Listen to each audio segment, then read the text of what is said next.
Spring, 1943.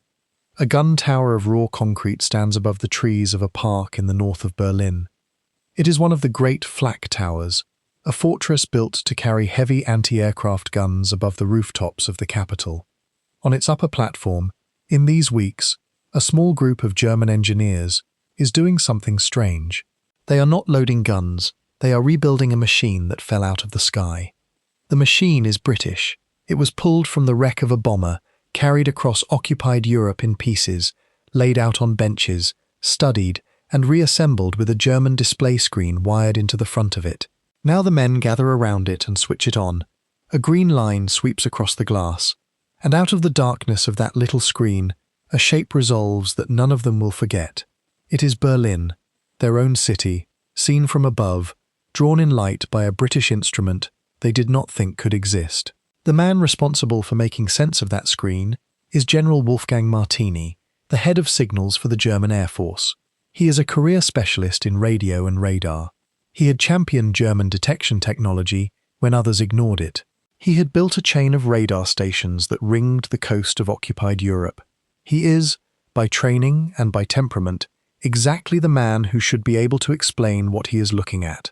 And he cannot. The device in front of him is smaller than his own equivalent equipment. It works at a wavelength his own scientists had told him was useless for this purpose. It carries a component the size of a fist that produces more power than anything Germany has flying. Martini has spent years being told what was and was not possible in the physics of radio waves. The little green screen showing him his own capital is telling him that the British had quietly decided the rules were wrong. What Martini wants to know that spring is not complicated. He wants to know how. He wants to know how an island that had spent the first year of the war being bombed in the dark had built the thing his own bombers lacked. He wants to know how British aircraft were finding German targets through cloud, through blackout, through jamming that should have blinded them completely. Pause on that question, because it is bigger than a radar set. This is not really a story about a machine on a Berlin gun tower. It is a story about how a country decides which of its people it is willing to listen to. It is a story about eccentrics and outsiders, about the men a rigid system leaves out, and the men a looser system lets into the room. It is the story of the long, strange, mostly hidden war of the airwaves, and it begins, as these stories so often do, with the side that was winning. To understand why a German signals general could not explain the screen in front of him, you have to understand what Germany believed about the war of radio waves, and you have to go back to the beginning of that war, when Germany was not behind but ahead. In the summer and autumn of 1940, it was Germany that owned the science of finding targets in the dark. The German Air Force had a problem that every air force of the period shared. Bombing at night, or through the thick industrial haze of a European autumn, was almost worthless. A crew could fly for hours, drop its load, and never come within miles of what it was aiming at. Darkness was a better defense than any gun, so German engineers had done something clever. They had turned radio itself into a road in the sky. The idea grew out of a pre-war invention called the Lorenz-blind landing system, a way of guiding an airliner down onto a runway it could not see. A transmitter on the ground sent out two overlapping signals along a single line. To one side of the line, a pilot heard a pattern of Morse dots. To the other side, he heard dashes. Fly exactly down the center, and the dots and dashes locked together into one steady, unbroken tone. Your ears told you, without any instrument, whether you were left, right, or dead on the line. It was elegant, and it was already fitted to German bombers as a landing aid before the war began. German scientists took that gentle landing beam and made it into a weapon. The first version was called Knickebein, a word that means crooked leg, after the bent shape of its aerial. It worked on frequencies close to 30 megahertz, the same band the bombers already used to land, so the crews needed almost no new equipment. A powerful, tightly focused beam was laid across England from a transmitter on the continent. A bomber climbed onto that beam and rode the steady tone inland, straight as a rail. A second beam, sent from a different station, crossed the first directly above the target. When the crew heard the signal that told them they had reached the crossing point, they released. Two invisible lines drawn across the night sky, and where they met, the bombs came down. Then came a more precise system for the crews who marked the way for others. It was called the X-Gerät, the X-apparatus, and it was operated by a specialist unit, Kampfgruppe 100, flying Heinkel 111 bombers. The X-apparatus used a main approach beam and a series of crossbeams named after German rivers. As the bomber passed through each crossbeam, an operator started and adjusted a clock. The clock did the arithmetic that a tired man in a cold aircraft could not be trusted to do. It measured the aircraft's exact speed over the ground and worked out the precise instant to release, and at that instant, it triggered the drop automatically. It was, in every meaningful sense, the first Pathfinder system in the world. The men who marked the target flew the beam, and everyone else followed the fires they lit. There was a third system, more advanced still, called the Y-Gerät, and known by the codename Wotan. It needed only a single beam. The ground station sent a signal, the aircraft's equipment answered it, and by measuring the tiny delay before the answer came back, the ground controllers could work out exactly how far along the beam the bomber had travelled. One beam, one aircraft, tracked to the yard by a man safe on the ground in France. Look at what Germany had assembled by the autumn of 1940. 3 overlapping methods of putting bombs onto a blacked-out British city on a moonless night. A doctrine that was complete, layered, and, inside its own logic, correct. The German engineers who built these systems were not fools and were not amateurs. They were among the best radio scientists in the world, working with the full backing of a state that could give them factories and transmitters and dedicated squadrons. Their model of the war of the airwaves worked. It worked because it had imagined the problem of the dark and solved it with real brilliance. But there was a shape to the German approach, and the shape mattered. German research and development ran from the top down. It ran through great corporations and state ministries, through Telefunken and Siemens, through committees that reported upward to men like Göring, who decided what was worth pursuing and what was not. It was superb at taking a proven idea and building it at industrial scale. It was far less good at the awkward, unofficial, sideways suggestion, the idea that arrived from the wrong person at the wrong time and did not fit the plan. And in the middle of the war, that weakness would cost Germany more than any single battle. Because German science had already looked at the one technology that would decide this contest, the technology of very short radio waves, and had decided, at the highest level, that it was not worth the trouble. That decision was rational. It was based on the best available understanding. It was also, though no one in Berlin yet knew it, catastrophically wrong. Their model worked until it didn't. And it did not fail because Germany ran out of clever men. It failed because it could not hear the clever man who did not fit. Now cross the North Sea and meet the man who did not fit. In the autumn of 1940, the German beams were reaching out across England every night, and almost no one in a position of power in Britain believed they existed. The man who insisted they did was a physicist named Reginald Victor Jones, known to everyone as R.V. Jones. He was 28 years old. He held no military command. He was a junior scientific officer attached to the Air Ministry Intelligence Branch, a young man from Herne Hill in South London, the son of a Grenadier Guards sergeant, educated at Oxford, sharp, stubborn, funny, and almost entirely without the rank that would have made senior men listen to him. Jones had been piecing together a frightening picture from scraps. There was a strange anonymous document that had reached British intelligence late in 1939, handed over in Norway, that mentioned German work on radio navigation and detection. There were fragments recovered from crashed German bombers, one of them a scribbled note referring to a radio beacon called Knickebein. There were prisoners overheard talking in their cells at the interrogation centre outside London, and there was a decoded German message read in early June of 1940 that named Knickebein, named a town in the German Rhineland, and gave a set of compass bearings that pointed like an accusing finger across the sea toward England. When British engineers examined the blind landing receiver in a captured Heinkel, they found it was far more sensitive than any landing aid had any right to be. It was built to hear something faint and far away. Jones assembled all of this into a single conclusion.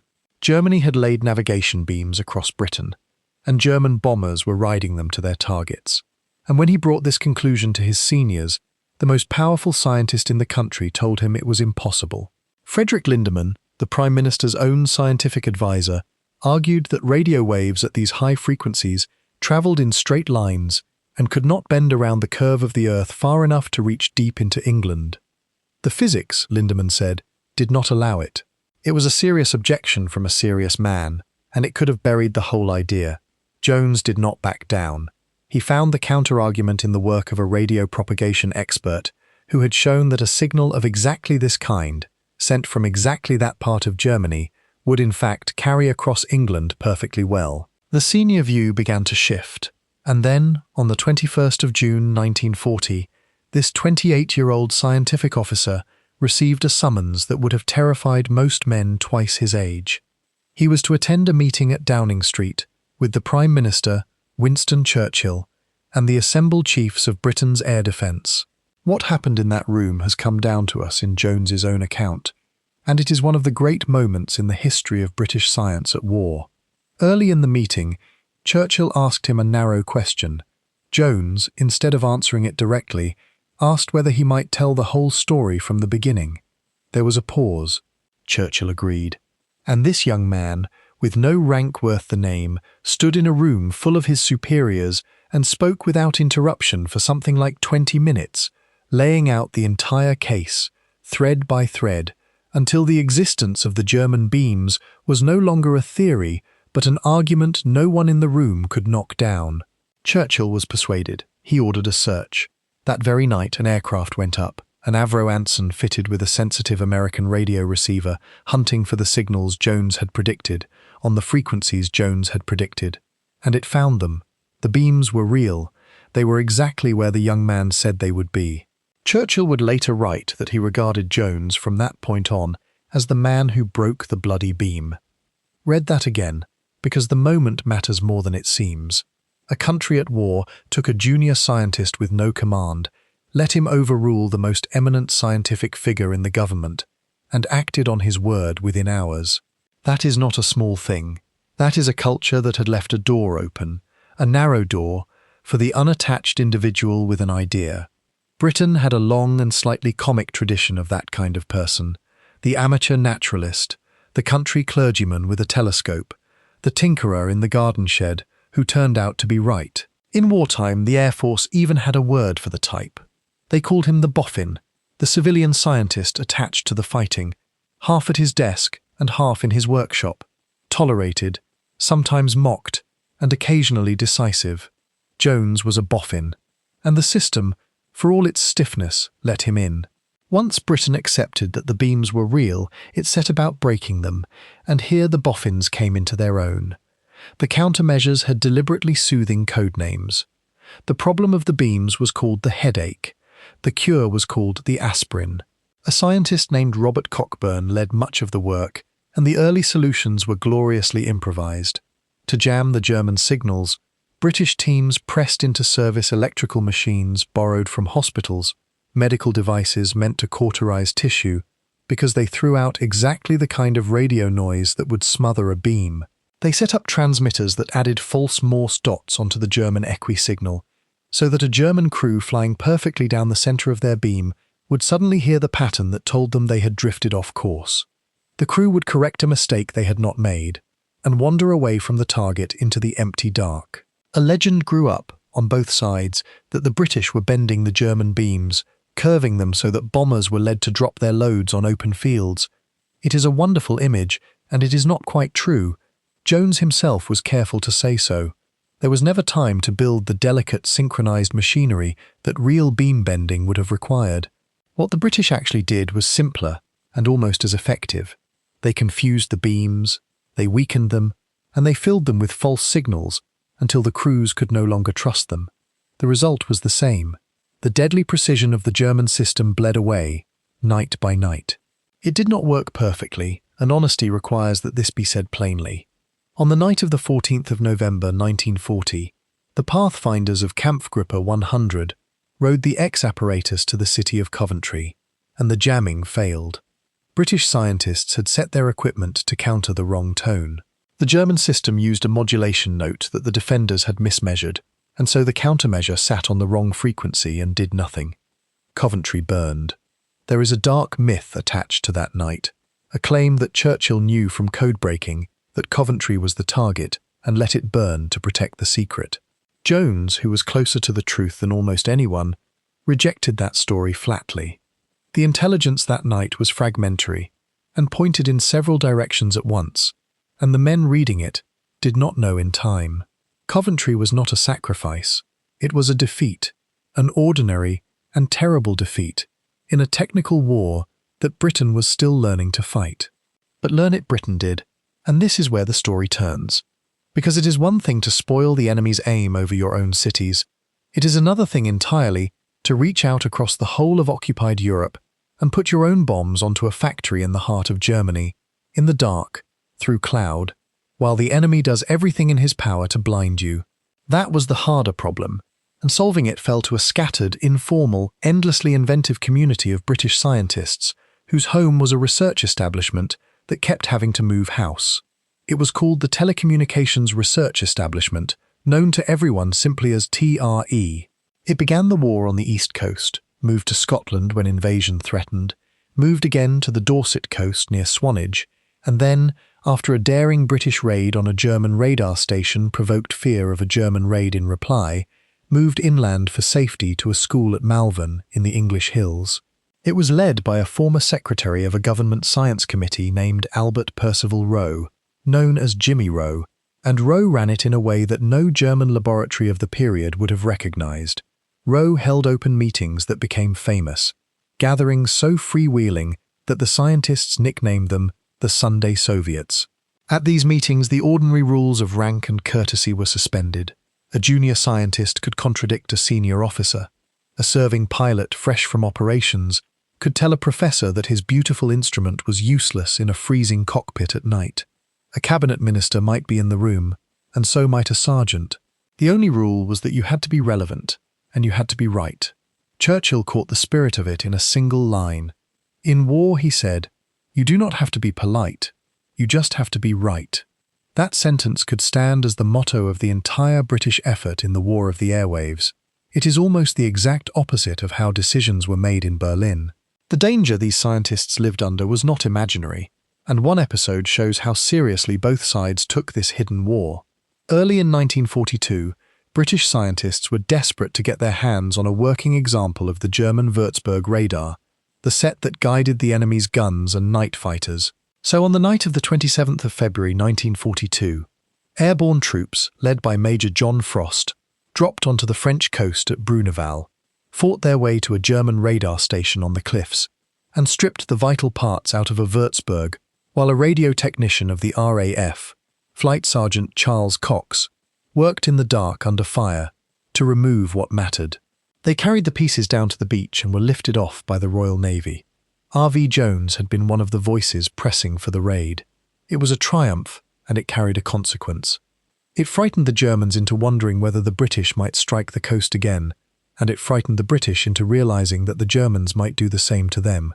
That fear is why the research establishment packed up its benches and its screens and moved inland to Malvern, out of reach of a sudden descent from the sea. Out of that culture came three inventions that would let British bombers find German targets no matter what the German jammers did. The first was a navigation system called Y-Gerät.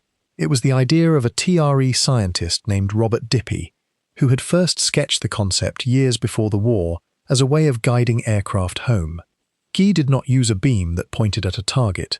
Instead, 3 or 4 ground stations in England sent out precisely timed pulses. A navigator in a bomber over Germany measured the tiny differences in the arrival times of those pulses on a small screen, a cathode ray tube in a box on his table. Each time difference placed him somewhere along a curved line on a special chart. 2 such lines crossed at his position. In 3 or 4 minutes, a navigator could fix where he was to within a few hundred yards, over enemy territory, in the dark. G went into full service with Bomber Command early in 1942. It was G that made possible the first 1,000 bomber raid on Cologne at the end of May that year, when the stream of aircraft was marshalled through the night sky by the new navigation aid. But G had a weakness that everyone understood from the start. It transmitted from England, and the Germans could jam it. From the summer of 1942, German jamming began to smother the Y signal over Germany itself. Beyond the coast, A crew could no longer rely on it to find the target. It remained priceless as a way of getting home, a glowing thread leading back across the North Sea to safety. But as a weapon of precision over Germany, it had been blunted. The Germans had won that particular round. And here is the point that would have haunted Martini on his Berlin gun tower. Germany jammed Guy successfully, and it made almost no difference to Bomber Command's growing ability to hit its targets, because G was never the sharp end of the spear. Two other systems were. The second invention was called Oboe, and it was the most accurate blind bombing system of the entire war. It was conceived by an unusual man named Alec Reeves, a brilliant and eccentric engineer who before the war had invented a fundamental technique of modern communications, and who was a convinced pacifist, a man who worked to perfect a bombing system while holding deep private misgivings about war itself. When France fell, Reeves had escaped to England by an improbable route, and at TRE he joined with a scientist named Frank Jones to build something extraordinary.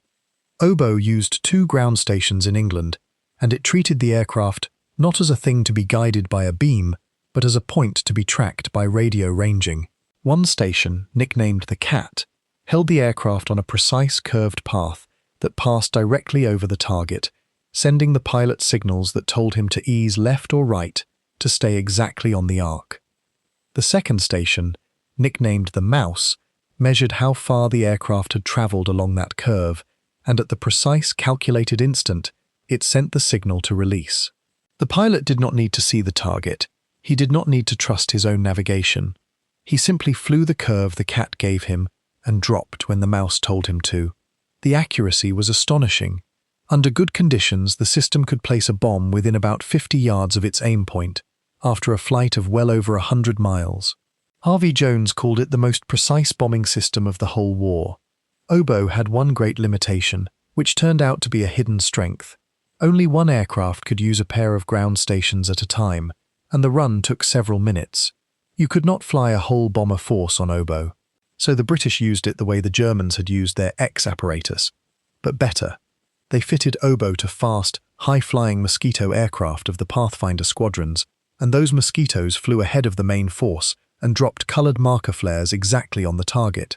Then hundreds of ordinary bombers, who could see nothing of the city below but could see those burning markers hanging in the dark, aimed at the flares. The German jammers found Oboe extremely hard to interfere with. Its signals and its method were difficult to disrupt, and when the Germans did eventually learn to jam one version, the British simply moved it to a much higher frequency and stayed ahead. Once again, the enemy's countermeasures arrived, to find that the target had already moved. The third invention was the one that ended up on the Berlin gun tower, and it was the one that broke the logic of jamming altogether. It was called H2S, and its name was such a private joke among the scientists that its true meaning was never satisfactorily explained, even by the men who used it. H2S was a radar, but not a radar on the ground looking up. It was a radar carried inside the bomber itself, looking down.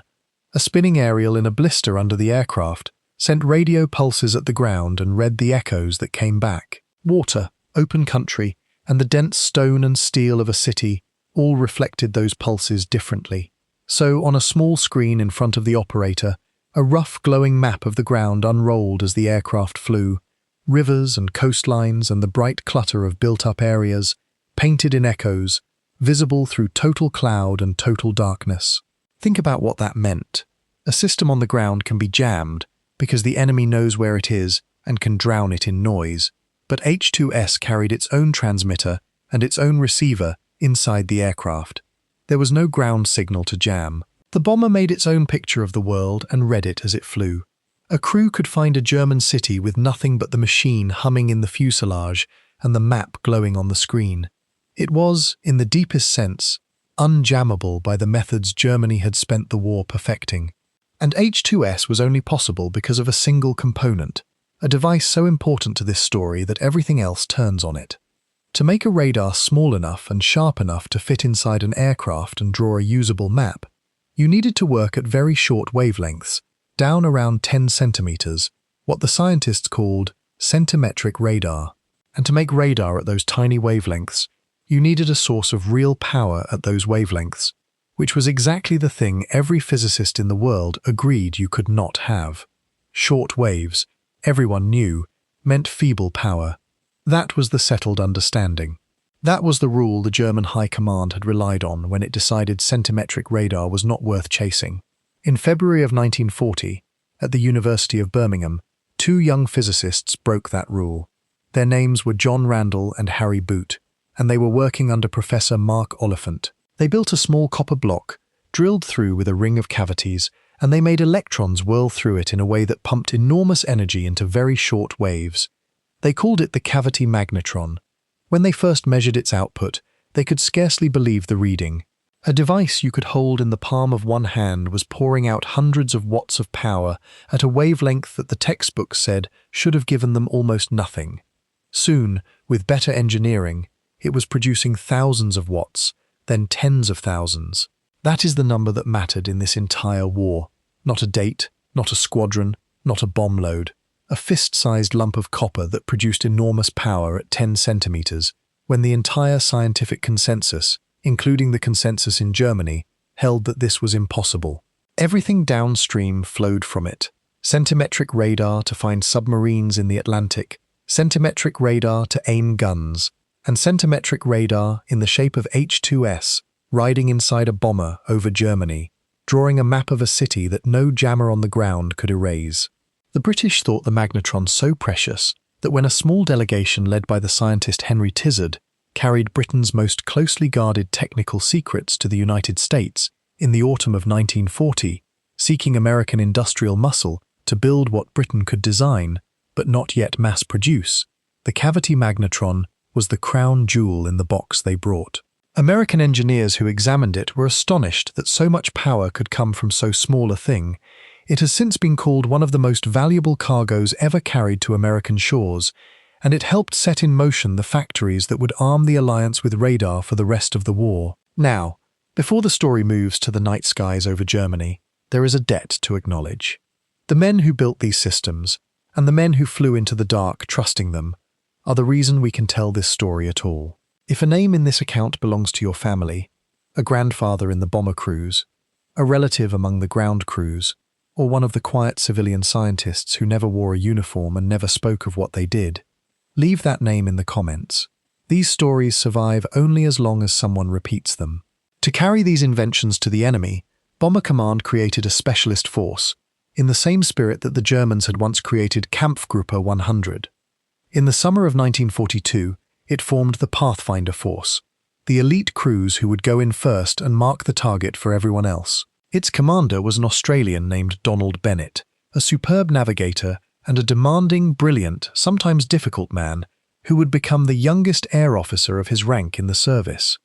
Bennett's Pathfinders, flying the Oboe Mosquitoes and the H-2S-equipped heavies, were the point of the spear. Behind them came the main force, hundreds of aircraft following the markers down. And around the whole effort, later in the war, Britain built an entire organization devoted to nothing but the war of the airwaves. It was called 100 Group, formed in November of 1943, and its motto, chosen with grim humor, meant confound and destroy. Its aircraft did not carry the main bomb loads. They carried jammers and radio operators and equipment with names like Mandrel and Tinsel and Airborne Cigar. Some of them flew alongside the bomber stream, drowning the German early warning radar in noise. Some carried German-speaking operators, many of them refugees who had fled the Nazi state and now spoke back into their old country's radio net, breaking into the channels the German night fighter controllers used and issuing false orders. They sent fighters chasing empty sky, and when the real German controller protested that the voice giving orders was an imposter, the British voice would calmly insist that he was the imposter, until the pilots in the dark no longer knew which order to obey. On some nights, when the argument failed, the British simply drowned the frequency, on at least one occasion by broadcasting a recording of a speech by Hitler himself, so that no controller could be heard over the words of the leader. The group did more than jam. It sent its own night fighters, fast mosquitoes, prowling among the bomber stream and along the German airfields, fitted with equipment that let them home in on the very radar and identification signals the German night fighters gave off. The hunters became the hunted. A German pilot, switching on his airborne radar to find a bomber, might instead find a British mosquito sliding onto his tail, drawn in by the glow of his own set. It was a war in which simply turning on your equipment could betray you, and both sides learned that lesson in blood.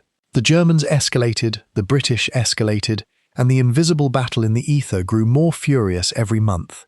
Here you have to lift your eyes from the individual machines and ask the deeper question, the one that Martini could not answer on his tower. Why was it Britain that produced this torrent of invention? Why was it a Birmingham laboratory and a Dorset school full of arguing boffins, and not the great German corporations with all their resources? The answer is not that German scientists were less able. They were not. Germany produced world-changing engineering all through the war. The answer is about the shape of the two systems. Britain had that narrow door, that tolerance for the unattached individual, that willingness to let a young scientist overrule a great one if the young man was right. It had the Sunday Soviets where a sergeant could correct a professor. It had a habit, half accidental and half deliberate, of letting good ideas travel sideways and upward from unexpected people. Germany's system ran the other way. Its research flowed down from the top through corporations and ministries and the will of a few powerful men. It was magnificent at scaling up an approved idea, and poor at hearing an unapproved one. And on the single most important technical question of the air war, the question of centimetric radar, the German system had made its decision from the top. It had concluded that very short wavelengths were not worth pursuing, and it had, in effect, ordered its scientists to stop chasing them and concentrate on the equipment already in service. That order was reasonable.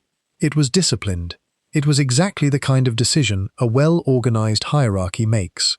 And it left Germany blind to the one weapon that would let British bombers find German cities through any darkness and any jamming that Germany could produce. This is not a claim that one nation was cleverer, or braver, or more virtuous than the other. It is an observation about how systems succeed and how they fail. A rigid system fails by being unable to hear the idea that does not fit. A looser system pays for its looseness in waste and duplication and endless argument.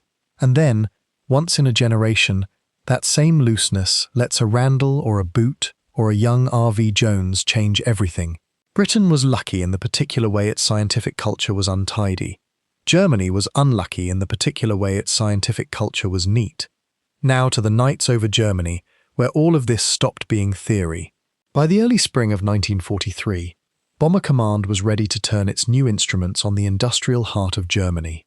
The Ruhr, the dense belt of steelworks and coal mines and armament factories that the crews called the Happy Valley, with the black humour of men who knew how heavily it was defended. The Ruhr had always been the hardest kind of target. It sat under a permanent haze of industrial smoke that hid it even on clear nights, and it was ringed with guns and searchlights and radar-guided night fighters. For years, hitting a specific factory in the Ruhr had been very nearly impossible. Oboe was about to change that. The system had already been given a first cautious trial. On the night of the 20th of December 1942, 6 mosquitoes of 109 Squadron used Oboe in anger for the first time, against a power station at Lutterad in the occupied Netherlands. It was a modest beginning. Several of the sets failed in the air, and the bombs that did fall landed near the target rather than squarely upon it. But the principle had been proved over enemy ground, in the dark, against a real objective. The next step was to point it at Germany itself. On the night of the 5th of March 1943, Bomber Command opened what became known as the Battle of the Ruhr, and it chose the city of Essen, home of the vast Krupp armament works, the target that had defeated it so many times before. More than 400 aircraft were sent. Ahead of them flew a handful of Oboe mosquitoes of the Pathfinder squadrons. Not many. A few of the precious aircraft even had to turn back with equipment faults. But 5 of them reached Essen, riding the invisible curve that the Cat station in England held them on, releasing their markers at the instant the Mouse station commanded, and they dropped their coloured flares through the haze, directly onto the centre of the city. The main force, hundreds of bombers who could see nothing of Essen but could see those markers burning below the cloud, aimed at the flares. When the reconnaissance photographs came back, they showed something Bomber Command had almost never achieved before. The Krupp works had been hit hard. Whole acres of the city centre were in ruins. For the first time, the industrial haze and the darkness had not saved a Ruhr target, because the bombers had not been aiming with their eyes. They had been aiming at a point in space defined by 2 radio stations in England, more than 100 miles away, that the German jammers had not been able to silence. It was, the commander of Bomber Command later said, the precise moment his main offensive began, and the first great attack on a German target by means of Oboe. 14 aircraft did not come home that night, a little over 3 in every 100 that set out.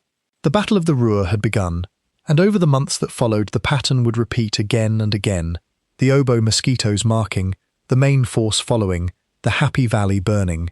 While Oboe was tearing open the Ruhr, H-2S was reaching further, to targets beyond the range of the ground stations in England. It had first been carried into action at the very end of January 1943, over Hamburg, in the hands of the Pathfinders. 13 aircraft carried the new radar that first night, and a handful managed to use it to mark. It was crude at first. A great city like Hamburg showed up well, because it sat on a river against open water, and the contrast between the land and the water, and the built-up mass of the city, made a picture the operators could read. Inland cities without such clear features were harder, but the principle held. A bomber could carry its own eyes and see the ground through cloud, and no jamming on the ground could take those eyes away. To understand what happened next over Hamburg, you have to picture the machine the bombers were flying into. The Germans had built a defensive belt that ran across the Low Countries and into Germany, organized by General Josef Kammhuber, and the crews came to know its effects intimately without ever knowing its name. It was divided into a chain of control zones, each one a box of sky. Inside every box worked an early warning radar called Freya, on a frequency of around 120 MHz, which picked up the bombers far out to sea. Alongside it stood 2 of the shorter-ranged Würzburg radars, working near 53 centimeters. One Würzburg locked onto an incoming bomber, the other locked onto a German night fighter held ready in the dark. A controller on the ground watched both marks move across his plotting table and talked his fighter onto the bomber with cold patience, steering one aircraft onto another like a man guiding a blade to a throat. It was methodical, and it was murderous. The first British answer to it was the bomber stream, packing every aircraft into one dense river that poured through just a few of those boxes in a handful of minutes, far more than any controller could handle one at a time. The second answer was still a secret, and it was about to come fluttering down over Hamburg. And then, in late July of 1943, all of these threads came together over Hamburg in an operation that showed both the terrible power of the new methods and the human cost that came with them. It was code named Gomorrah. On the first night, the 24th of July, Bomber Command unleashed a new weapon in the War of the Airwaves, one it had held back for more than a year, out of fear that the Germans would copy it. It was almost absurdly simple. It was bundles of metal foil strips, cut to exactly the right length to mimic the echo of a bomber on German radar, thrown out of the aircraft by the ton. The British called it window. As the strips fluttered down, they filled the German radar screens with thousands of false echoes, so that the real bombers vanished into a blizzard of ghosts. The German defences, the radar-guided guns and the ground-controlled night fighters, the whole carefully built machine of the Kammhuber Line, were thrown into chaos. On that first night, out of nearly 800 bombers, only 12 were lost. The British had in fact invented window long before and had been terrified to use it, because they knew the Germans could do the same to them. What they did not know was that German scientists had independently invented exactly the same trick and had suppressed it for exactly the same reason. Both sides had held a weapon in their hands, each afraid to be the first to use it, each fearing the mirror. When Britain finally let the foil fall over Hamburg, the effect on the German defences was devastating. Over the following days and nights, Hamburg was struck again and again, by the RAF at night and by American bombers by day. And on the night of the 27th of July, the combination of dry weather, concentrated bombing, and the fires themselves produced something that had rarely been seen before. The separate fires joined into a single mass of flame that generated its own wind, a firestorm, and hurricane-force winds of superheated air rushing inward to feed the blaze, temperatures that melted the streets. It is here that the story must slow down and be honest, because the same inventions that let the bombers find their targets also made this possible. The most commonly cited figure for the dead in the Hamburg raids is around 37,000 people, and other accounts put it higher, above 40,000. The great majority were civilians. The firestorm did not distinguish between a factory worker and a child. The morality of the bombing war is not the argument of this account, and it will not be settled here. But the cost must be named, because to describe these brilliant machines without naming what they did would be a kind of lie. The War of the Airwaves was a triumph of British science. It was also, at its end, a means of killing tens of thousands of people in a single night. Both of those things are true, and a grown-up telling of the story holds them together without flinching from either. Now come back to that gun tower in Berlin, and to the captured radar, because we have finally arrived at the moment the whole story has been circling. How did the Germans come to be staring at a British machine drawing a map of their own capital? In the early days of February 1943, during a raid on Cologne, a British bomber carrying one of the new H-2S sets was shot down and came down near Rotterdam in the occupied Netherlands. German technical teams reached the wreck and found, among the twisted metal, the set largely intact. They carried it away and gave it a name drawn from where it fell. They called it the Rotterdam apparatus, and they set about doing what any capable enemy would do. They took it apart to learn its secrets. General Martini formed a special committee of Germany's best radio engineers, drawn from firms like Telefunken, to study the captured device and to build a defense against it. The committee first met in Berlin in late February 1943, and then the War of the Airwaves played one of its cruelest jokes. While the German experts were assembling to study the first captured set, RAF bombers struck Berlin and hit the very Telefunken premises where the work was being done, and the first Rotterdam apparatus was destroyed in the raid. But the same raids that destroyed the first set delivered a second, because another H-2S carrying bomber was brought down, and its set was recovered to replace the one the bombers had just burned. The enemy handed the Germans the weapon to study, and then tried to destroy it, and in doing so, provided another copy. It is the kind of thing that would seem too neat if it were invented, and it was not invented. It happened. The rebuilt set was taken to one of the great Berlin flak towers and connected to a German display, and there the engineers switched it on and watched their own city appear on the screen. And the reactions of the German leadership, when the reports reached them, have come down to us through the historians of this secret war. The words attributed to Goering, as recorded in the Standard History of Electronic Warfare by the historian Alfred Price, capture the shock exactly. He is reported to have said that the British and the Americans were far ahead, that he had expected them to be advanced but never expected them to get so far ahead, and that he had at least hoped, if Germany was behind, that they might still be in the same race.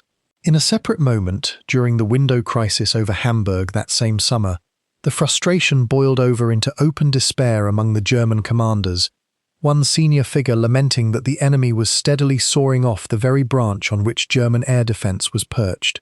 But here is the twist that most tellings of this story get wrong, and it is the true heart of the matter. The popular version says that when the Germans opened up the captured radar, they could not understand it, that the cavity magnetron inside was so far beyond German science that it left their experts baffled. That makes a satisfying story. It is not accurate, and the correction comes from an unimpeachable source, one of the men who built H-2S itself, the scientist Bernard Lovell, who had led the H-2S team at TRE, and who after the war became one of the world's great radio astronomers and founded the observatory at Jodrell Bank, spent years assuming that the Germans had been mystified by the magnetron. Then, long after the war, he obtained the actual report written by the German engineer who had examined the captured device, a Telefunken man named Otto Hachenberg, whom Lovell had come to know personally, and in that report Lovell found something that, in his own words, nearly made him fall out of his chair. Hachenberg had written that the magnetron principle was already known in Germany. He pointed out that the underlying idea had been published years before, in scientific work out of the Soviet Union in the middle of the 1930s. The Germans, in other words, understood exactly what they were looking at. They recognized the principle of the device. What they lacked was not the knowledge. It was everything that turned knowledge into a weapon. That distinction is the answer to the question this whole account began with. When Wolfgang Martini stared at his own city on that screen and could not explain it, the thing he could not explain was not the physics. Any good German physicist could read the magnetron and understand how it worked. What he could not explain, what genuinely bewildered the German High Command, was how Britain had come to possess a working, mass-produced, war-winning version of a technology that Germany had looked at, understood, and set aside. The mystery was never the machine, the mystery was the gap, and the gap had been opened not by a difference in intelligence, but by a difference in decisions. Germany had understood the short waves and been ordered from the top to leave them alone and stick with what worked. Britain, in its untidy, argumentative, boffin-ridden way, had chased the impossible short waves anyway, because a couple of young men in Birmingham followed a hunch and a laboratory full of eccentrics in the English hills built it into a weapon, and a young intelligence officer had already shown that the establishment could be overruled when the outsider was right. Germany tried, frantically, to catch up. It rushed to build a receiver that could detect the H-2S transmissions and home in on the bombers that carried them, and by late 1943, German night fighters were using exactly that trick, turning the bomber's own radar into a beacon that guided the hunter to the kill. It tried to build its own centimetric radar based on the captured magnetron, but the German version came far too late. Only a handful were ever produced, and they reached the squadrons in the last weeks of the war, when it no longer mattered.